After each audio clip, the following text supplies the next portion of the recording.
Vous écoutez un podcast UC Louvain.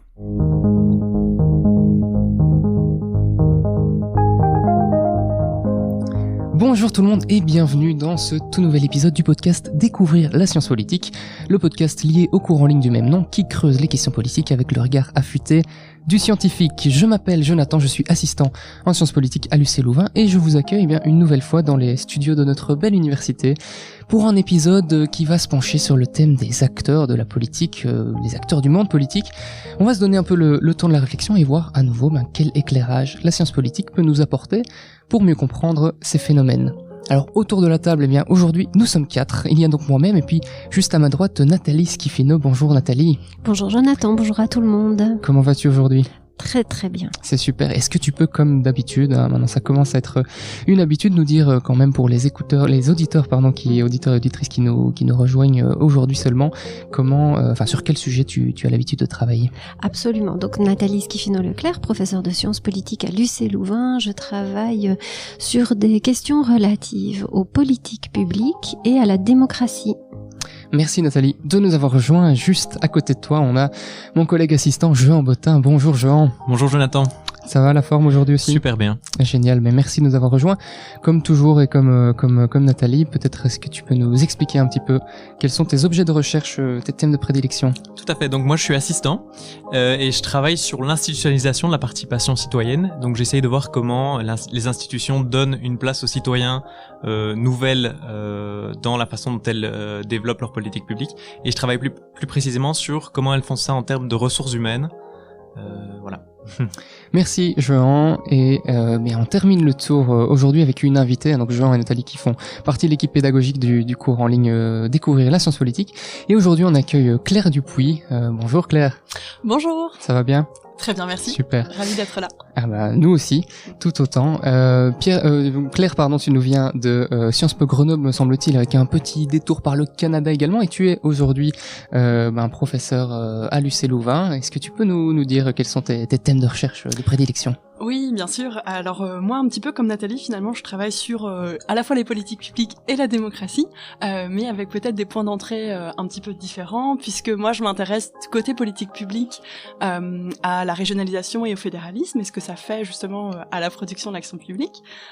Et puis, je m'intéresse aussi à la démocratie, alors là, peut-être de manière plus proche de ce que fait aussi Nathalie, puisque je m'intéresse à comment, finalement, les politiques publiques et l'expérience que tout à chacun nous en avons, influence notre rapport à la politique, notre intérêt pour la politique, le fait de se sentir membre d'une communauté politique, etc. Voilà, c'est sur quoi je travaille principalement. Etc.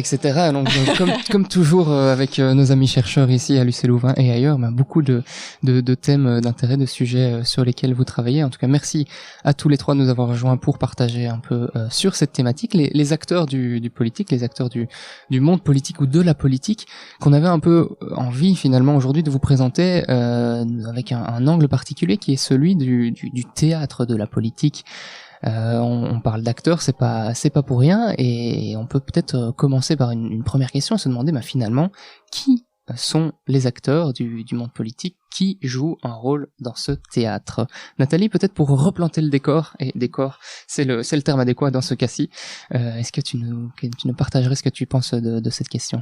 Volontiers. Alors, les acteurs, en fait, du politique sont très nombreux. Si on se met d'accord sur le fait que le politique, c'est cette arène qui va gérer le vivre ensemble sur la base de nos conflits pour entrer dans des dynamiques coopératives qui nous permettent donc de vivre au sein d'un territoire sous les institutions étatiques. Alors si on conçoit le politique de cette manière-là très large, alors les acteurs du politique sont très nombreux.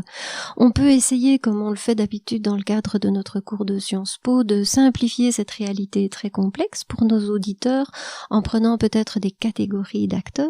Et donc les premiers acteurs auxquels on penserait, ce sont les acteurs du politique au sens strict, et en tant que politiste, on a tendance à ramener ça aux institutions institutions politiques, et donc on parlera du Parlement, du gouvernement, et d'un acteur qu'on laisse parfois un petit peu plus de côté en Sciences Po, qui sont les cours et tribunaux, mais néanmoins, ces acteurs politiques au sens strict sont ceux évidemment tout de suite auxquels on pense. Néanmoins, si ceux-là sont vraiment certains sont un peu à l'interface du monde politique et de la société civile, ce sont les partis politiques, dont on sait aujourd'hui, notamment via des sondages, comme par exemple les eurobaromètres, qu'ils sont assez critiqués, et donc ce sera intéressant qu'on s'interroge dans le cadre de notre podcast sur le rôle de ces acteurs-là, le script justement qu'ils suivent.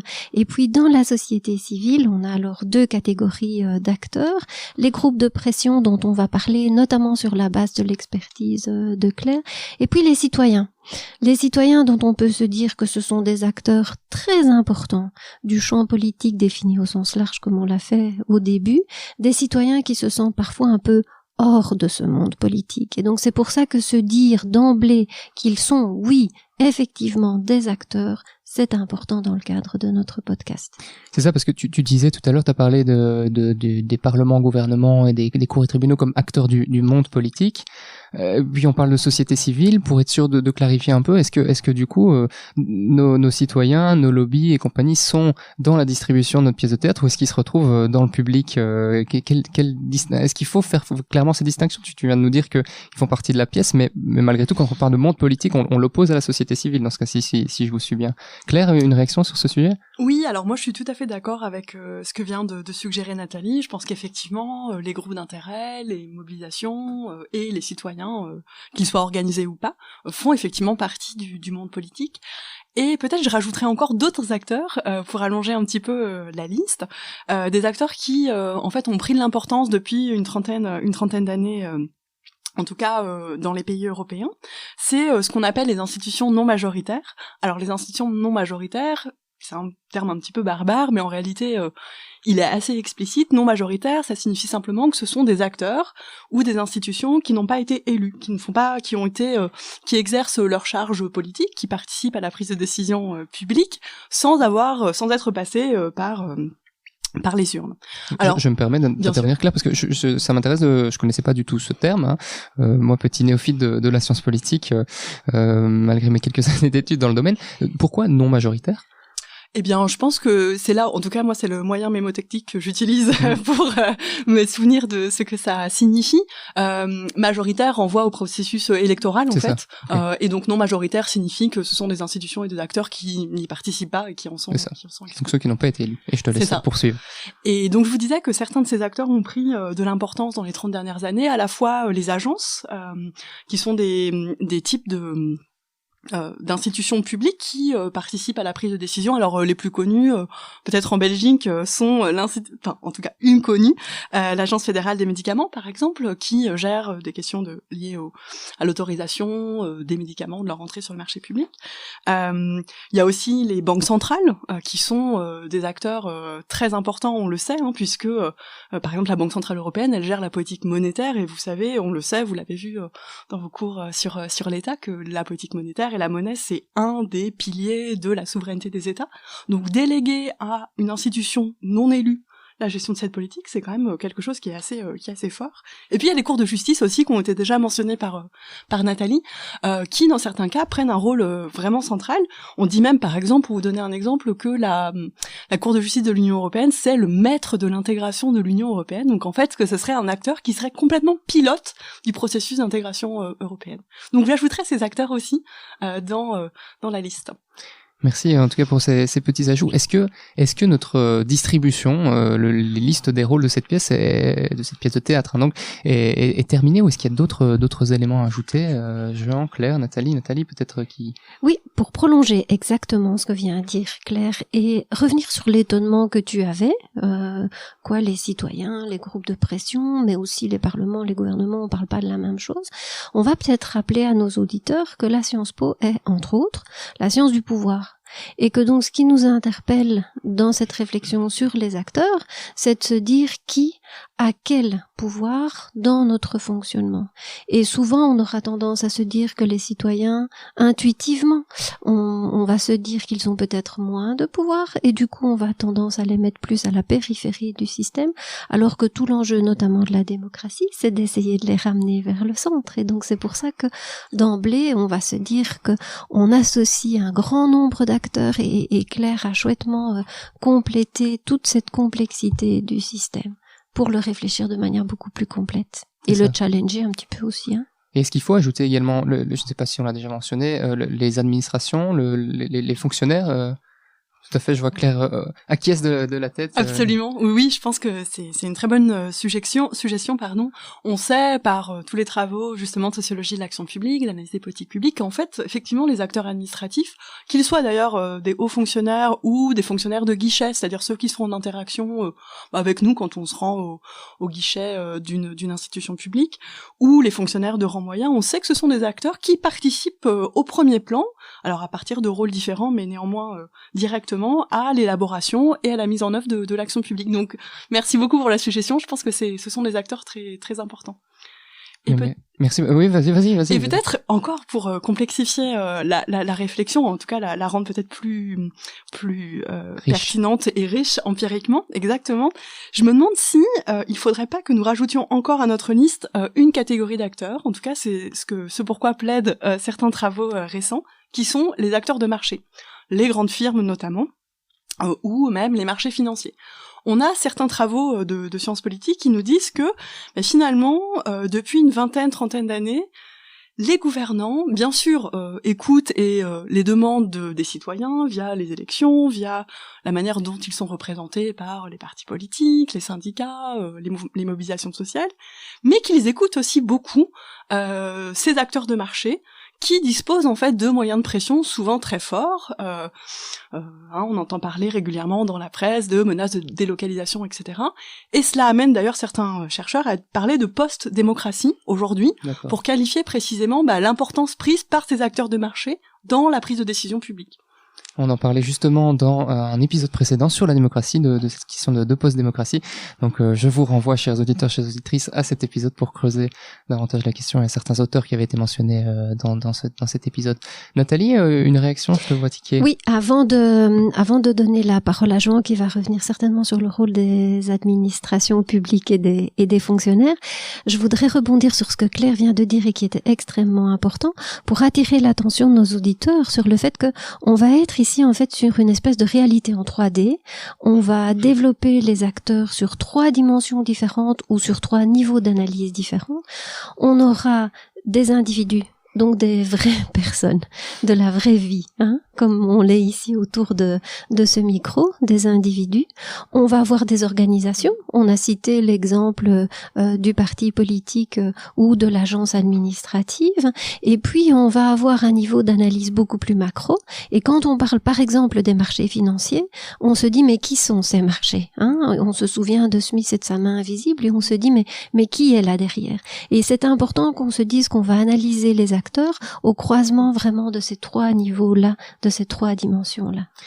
Mais justement, peut-être avant de se plonger dans le rôle et dans finalement cette distribution au sens strict de notre pièce de théâtre de la politique, est-ce qu'on pourrait récapituler là maintenant, parce que je sens plusieurs typologies. On parlait d'acteurs non majoritaires, on a parlé d'acteurs de marché. Ici, on a une typologie en trois parties sur les institutions, les individus, et j'ai déjà oublié le troisième terme que tu emploies, Nathalie. Plus le niveau macro. Niveau macro, c'est ça. Macro-social, donc au niveau de l'ensemble de la société. Donc des phénomènes beaucoup plus généraux, comme par exemple les marchés. C'est ça. Et alors tout à l'heure aussi, on avait du coup une opposition, une troisième typologie dans ce cas-ci, monde politique au sens pouvoir et société civile. Bon, je suis un individu lambda, je rentre dans ce merveilleux théâtre qui s'appelle Le Politique pour y voir une pièce apparemment dénommée La Politique. Qui vais-je voir? Quels sont les acteurs et comment est-ce qu'ils sont classés du coup maintenant pour essayer de restructurer toutes nos réflexions? Et puis on pourra rentrer peut-être dans le rôle que chacun jouera. On a donc une première typologie, société civile, monde politique au sens pouvoir. Elle est pertinente celle-là? Je te vois acquiescer, Nathalie, Claire oui, tout aussi. à fait. On peut tout à fait se dire, il y a d'une part la société civile et il y a d'autre part le monde politique au sens strict, avec à l'interface des deux des acteurs comme les partis politiques. Ça, on peut conserver. Ok, donc les acteurs qui jouent dans la société civile ne sont pas dans le public. Il y a que moi dans le public, on est d'accord. Ok. Parmi les acteurs plutôt qu'on a appelés du monde politique, là on retrouve des acteurs majoritaires du coup, des acteurs non majoritaires et des acteurs de marché. Ça c'est une typologie également qui structure un peu ce qu'on appelle ici monde politique, à défaut d'avoir un terme peut-être plus précis, mais qui nous convient tout à fait. Et donc si on reprend ton analogie avec le théâtre, on a des acteurs qui auront plutôt un rôle politique au sens strict et puis un rôle plus administratif, et ça renvoie aux agences dont Claire nous parlait tout à l'heure. Ok, super. Je pense que j'y vois plus clair. Claire, justement, a une dernière chose à ajouter sur cette question. Oui, peut-être pour rassembler aussi les différents éléments dont on a discuté. Je crois qu'il y a une dimension qui est importante aussi quand on cherche à cartographier qui sont les acteurs du monde politique. C'est la typologie qu'on vient de signaler. Mais aussi, il faut prendre en compte le fait que finalement les acteurs du monde politique évoluent avec le temps. Et j'imagine que c'est des choses qu'on va évoquer tout à l'heure sur la question aussi des configurations d'acteurs et des rapports de force. C'est-à-dire qu'ils ne sont pas les mêmes tout le temps, pour le dire de manière très simple, et que donc du coup, aujourd'hui, pour caractériser ce qui se passe, peut-être qu'on a davantage besoin qu'il y a une quarantaine d'années, par exemple, de s'intéresser au rôle de ces acteurs de marché, de s'intéresser au rôle de certaines agences, de s'intéresser au rôle des banques centrales. Peut-être que c'était moins... Enfin, en fait, on sait que c'est un peu moins pertinent pour caractériser ce qui se passait dans les pays européens il y a une quarantaine d'années. Donc l'historicité est aussi un point important à prendre en compte. La typologie, elle varie en fait, dans sa pertinence pour caractériser certaines périodes. J'espère qu'on aura eu l'occasion de voir ça à la fin de la pièce.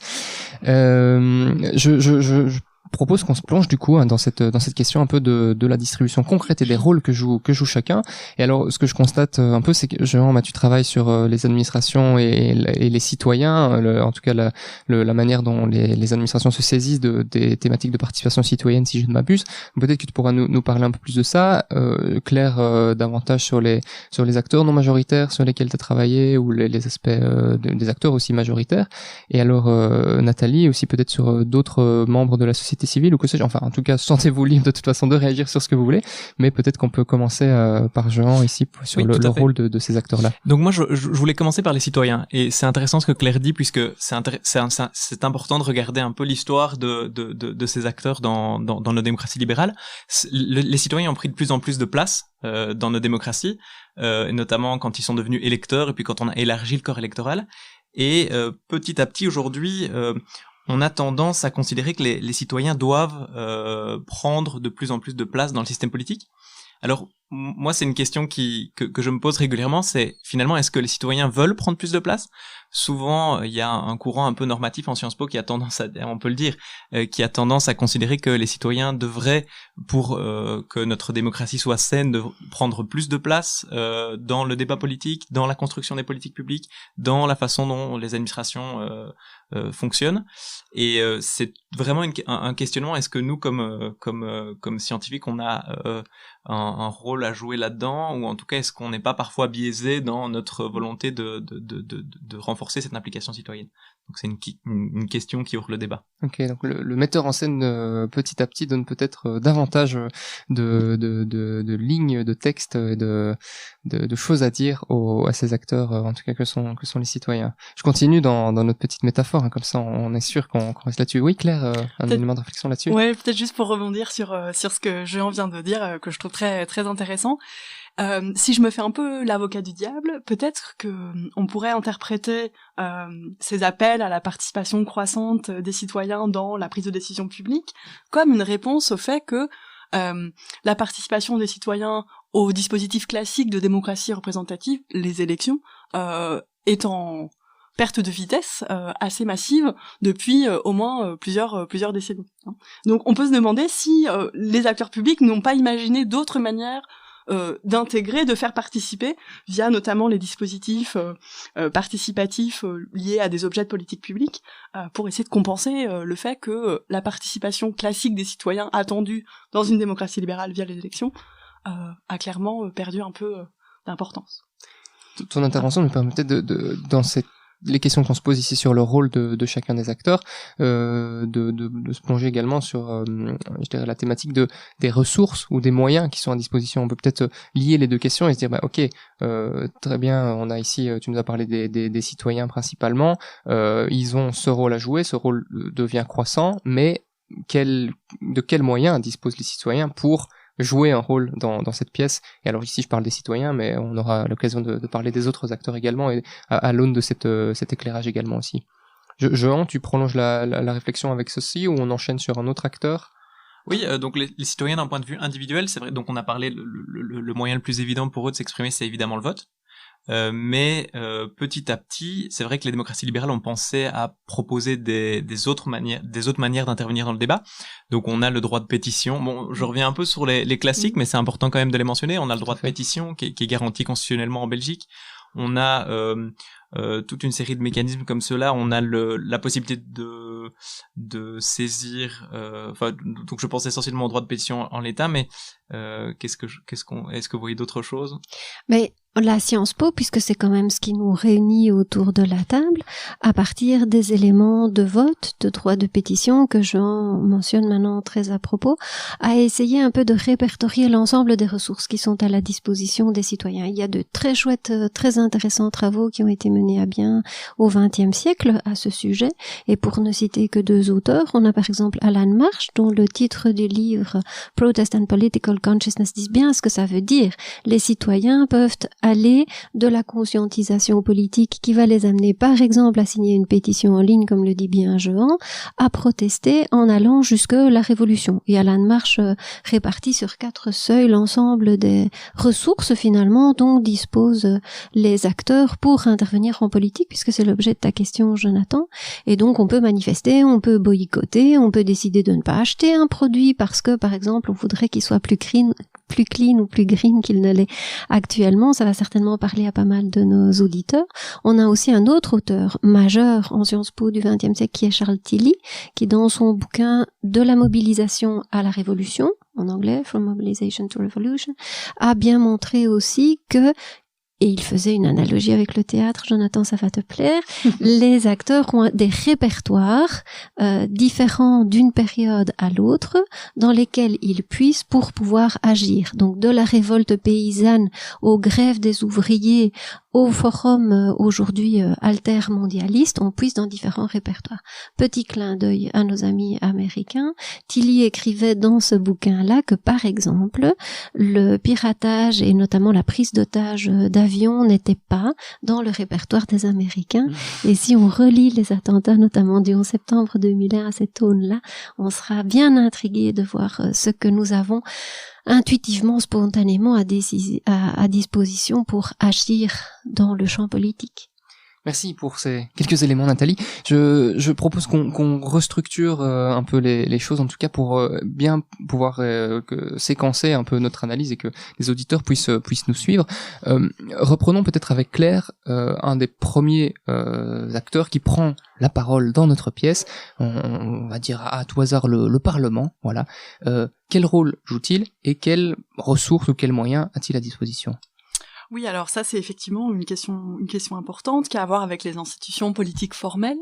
Ce que montrent très bien les travaux de sciences politiques et notamment les travaux de la politique comparée, qui est une branche particulière de la science politique, c'est que le rôle des différentes institutions, donc le Parlement par exemple, mais aussi les exécutifs ou même les cours de justice, ont en fait, en fonction des types de régimes politiques, c'est-à-dire d'arrangement des pouvoirs entre les principales branches du pouvoir, que en fonction donc de ce type de régime politique, le Parlement ou l'exécutif par exemple auront des compétences et des marges de manœuvre, pour le dire un peu simplement comme ça, qui sont différentes. Typiquement comme en Angleterre par exemple, qui est un système, au Royaume-Uni, je devrais dire d'ailleurs, qui est un système parlementaire, là le Parlement est un acteur primordial.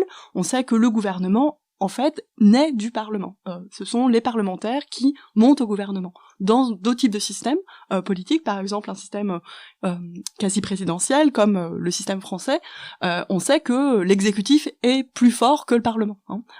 Donc en fait, il n'y a pas de réponse universelle à ta question. Il faut considérer les régimes politiques, c'est-à-dire la manière dont le pouvoir est réparti entre les différentes branches du pouvoir politique. Ça, donc, en fonction du lieu où est jouée la pièce, de quel théâtre on parle, on va avoir des forces en présence différentes, ou en tout cas des structurations du rôle que joue chacun des acteurs différents, c'est ça?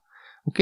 Tout à fait. Et dans le reste de la société civile, si on pense aux lobbies, aux syndicats, comment ça se passe, et peut-être dans cette perspective comparée aussi, qu'est-ce qu'on peut dire à ce sujet?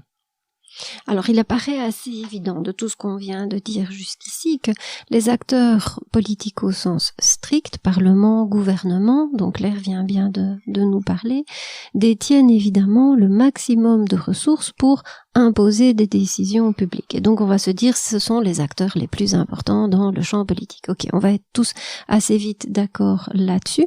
Ce qui nous importe alors, c'est de voir le pouvoir dont peuvent disposer d'autres acteurs, notamment les citoyens, les groupes de pression ou les partis politiques dont on a parlé jusqu'ici, étant entendu qu'on associe les agences administratives aux acteurs au sens strict.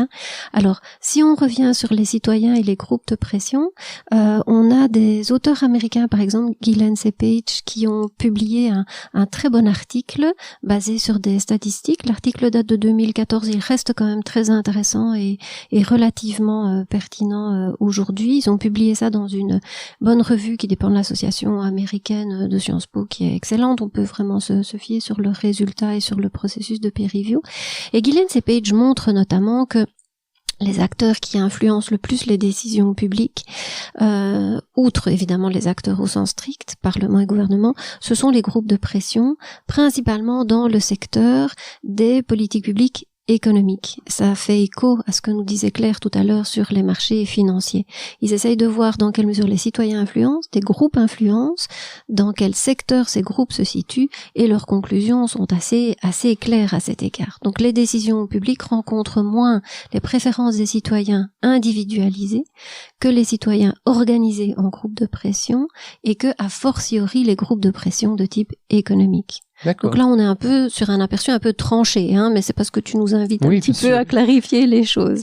Il faudrait nuancer, évidemment. Sans vouloir vous faire rentrer en conflit non plus, de toute façon, bien sûr. Mais je pense que tu avais envie de réagir, Claire, et j'avais envie de prolonger la question, en tout cas les réflexions que Nathalie m'évoquait, pour reparler des acteurs d'État, de marché, pardon, dont tu parlais tout à l'heure, donc dans ta typologie majoritaire, non majoritaire et de marché, parce que voilà, on parlait de questions économiques, en tout cas de lobby qui du coup ont une influence importante également dans cette pièce.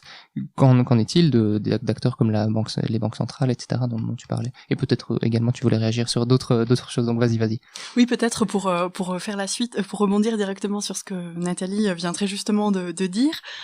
Effectivement, en fait, les résultats de Gilens et Page sont vraiment très intéressants. Après, on les juge normativement en fonction de ses préférences politiques, mais en tout cas, ils sont très intéressants parce qu'ils illustrent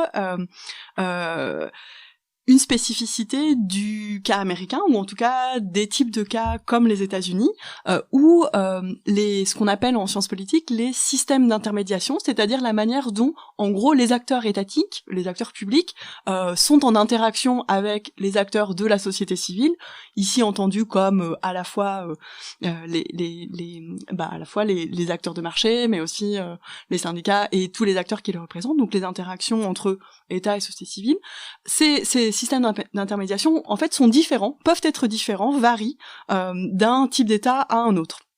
Alors c'est pas une variation infinie, il y a deux grands types principaux qui sont des idéotypes, c'est-à-dire que on les retrouve pas, ce que je m'apprête à dire, on ne le retrouve pas tel quel dans la réalité, mais ça permet de comprendre un petit peu, ce sont des concepts qui permettent un petit peu de mieux regarder et de mieux saisir les cas empiriques. Le cas américain dont Nathalie vient de discuter correspond au principe des systèmes pluralistes où précisément les acteurs publics sont des arbitres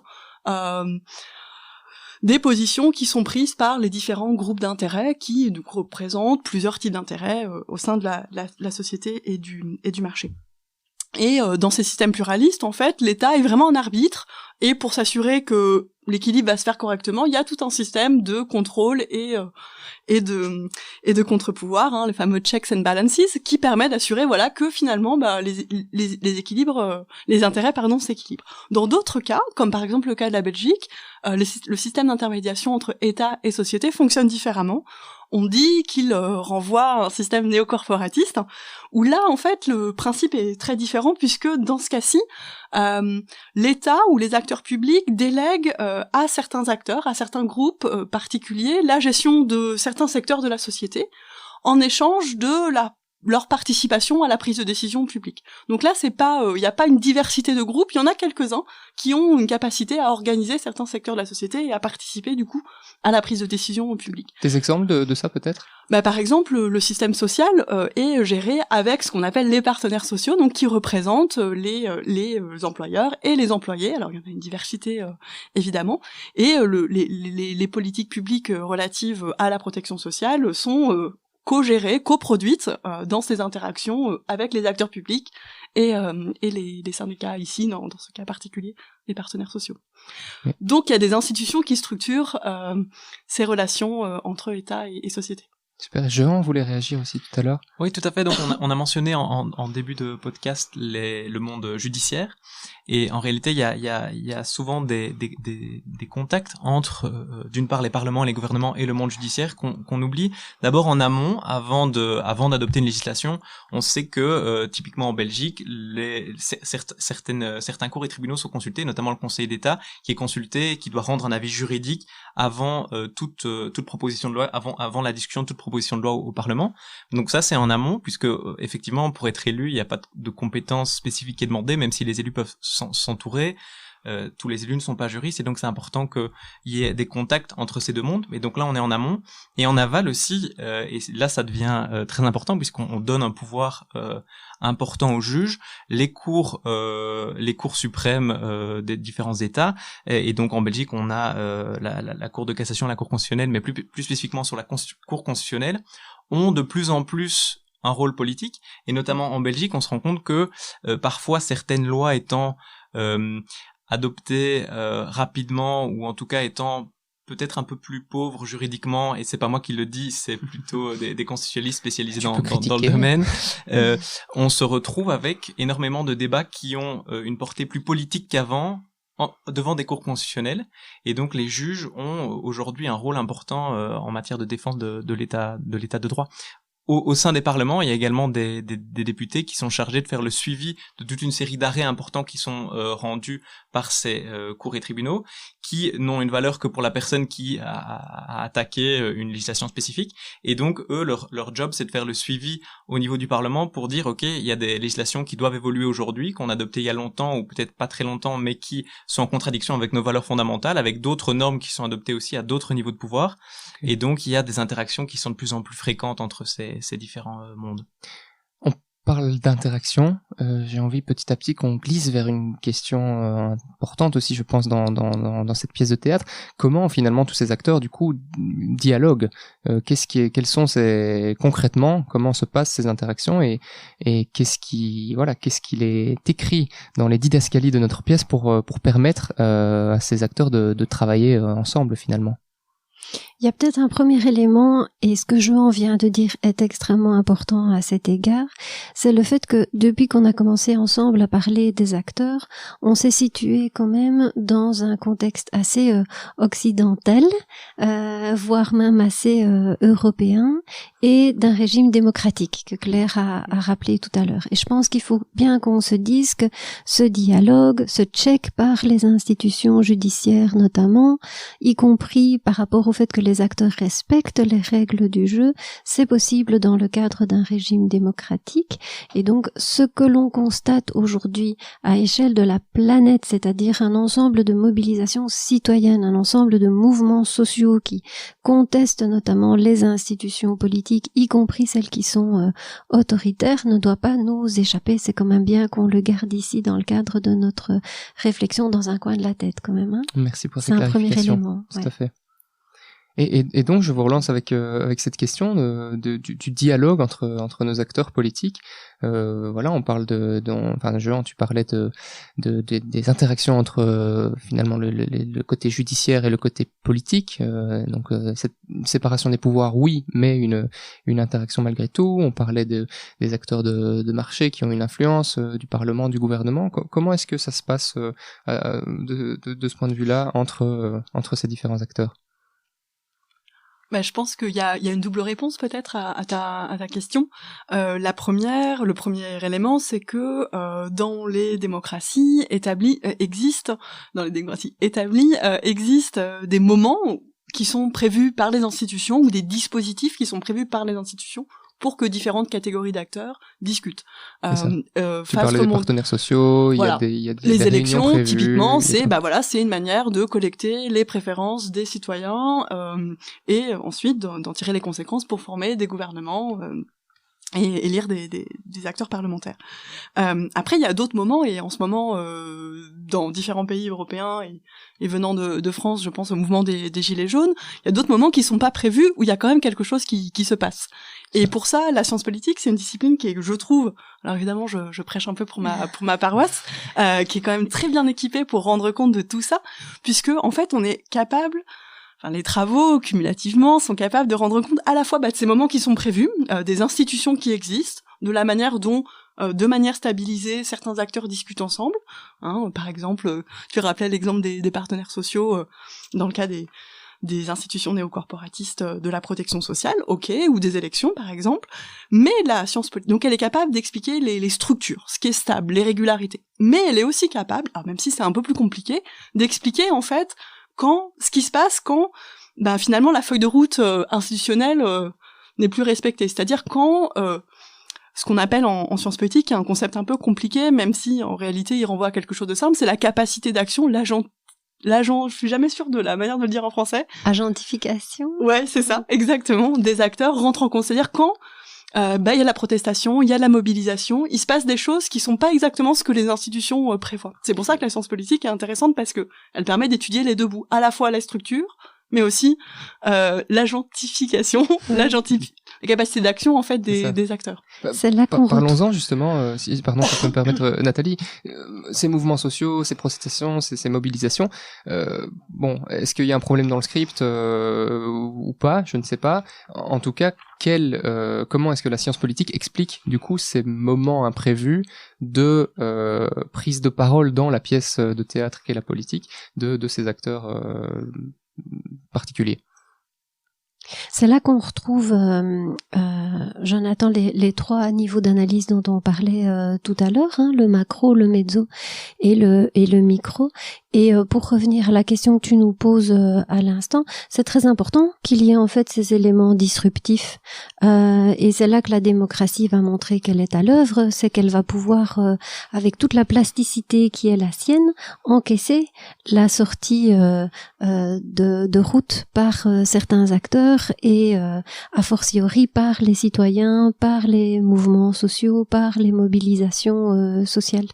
J'aime bien vous citer les politistes, et donc quelqu'un comme Georges Loveau qui avait beaucoup étudié les partis politiques aussi au XXe siècle, c'est pas tout nouveau mais ça reste quand même très intéressant, parlait d'une fonction tribunicienne des partis politiques, des tribuns de la plèbe à Rome, ceux qui vont exprimer ce que la population ressent et qui n'est pas du tout en phase avec les institutions politiques, mais qui va permettre de les challenger, de les remettre en question, et c'est comme ça en partie qu'on s'améliore. Donc l'objectif c'est aussi celui-là.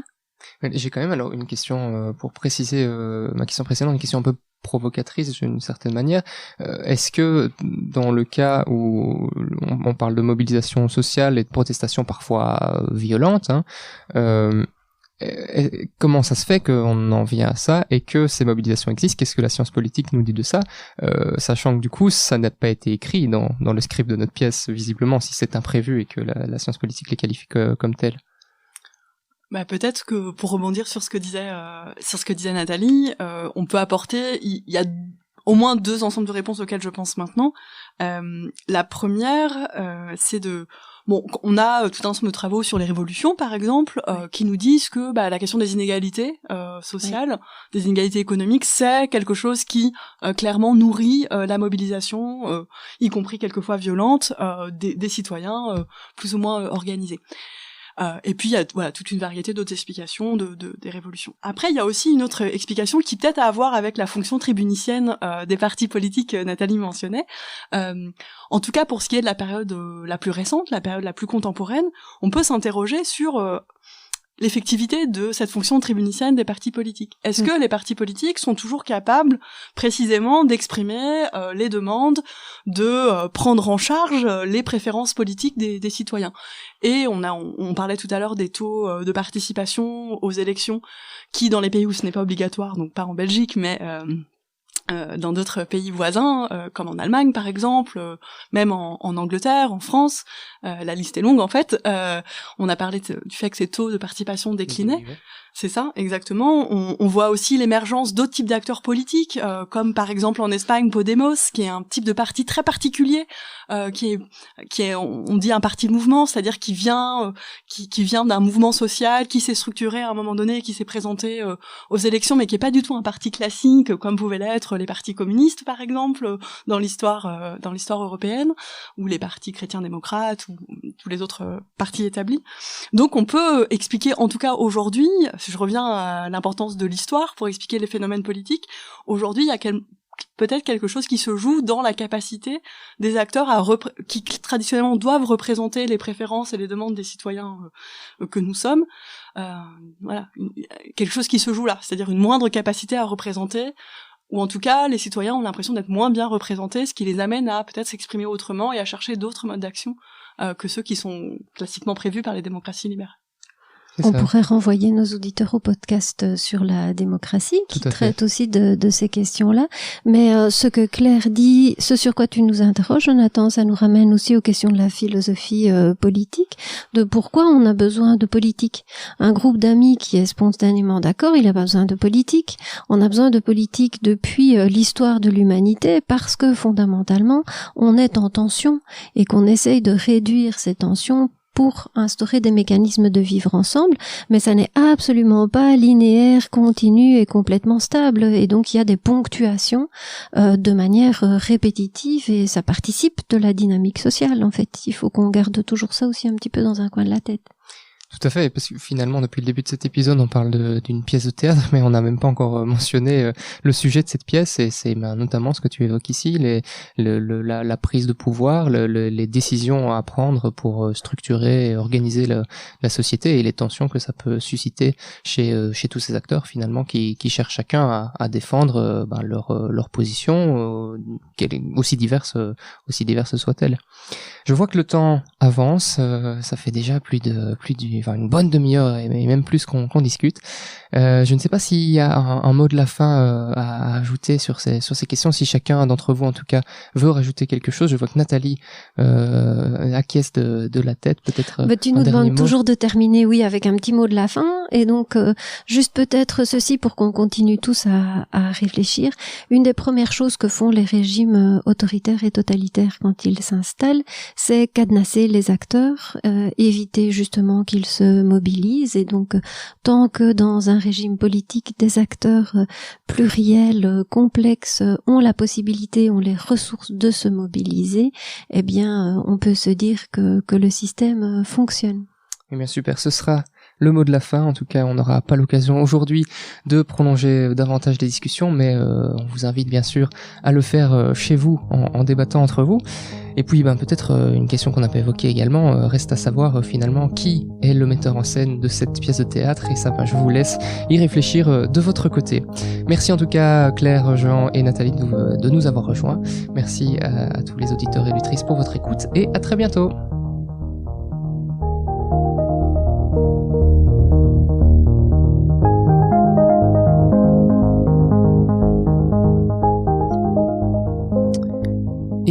voilà, cet épisode de Découvrir la science politique, le podcast est déjà terminé. On espère qu'il vous a plu. Tous vos commentaires et suggestions sont les bienvenus. N'hésitez pas à nous écrire sur Facebook ou Twitter, @louv3x, LEUV, le chiffre 3 et X. Si vous souhaitez creuser davantage les sujets abordés, allez jeter un œil dans les notes de l'épisode, on y glissera quelques références. Et si comme nous, vous pensez que la politique nous concerne toutes et tous et que vous souhaitez vous construire une boîte à outils pour décrypter les enjeux politiques actuels, nous vous invitons à suivre notre cours en ligne sur EDX. Plus d'infos et inscriptions sur edx.org en tapant Louv3x ou Découvrir la science politique. Merci pour votre écoute et à bientôt.